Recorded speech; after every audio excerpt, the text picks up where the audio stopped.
Now current series. So current series feedback amplifier is also called as transconductance amplifier.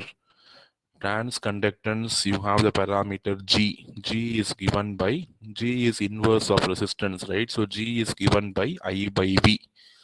So output side I am measuring current, input side I am measuring voltage. So a transconductance amplifier is a perfect example of current series feedback. From the name I can write input side is series mixing and the output side is current sampling. You know, when you do current sampling, it is also current is same in series. So both the side you see, it is series. So I'm taking the output current directly from RL and giving it to the feedback network, and the feedback output is mixed in series with the input. Input side low voltage is added to, current is going to be same. Notation 1, it is called as current series feedback. In notation 2, it is called as series feedback.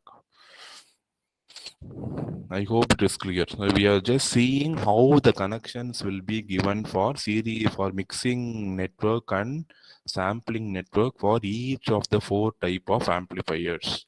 Okay, this just will give an idea. Series mixing will look like how, shunt mixing will look like how. So series mixing means I'm going to use the same current coming out of the feedback network. Shunt mixing means I'm going to connect across. Okay.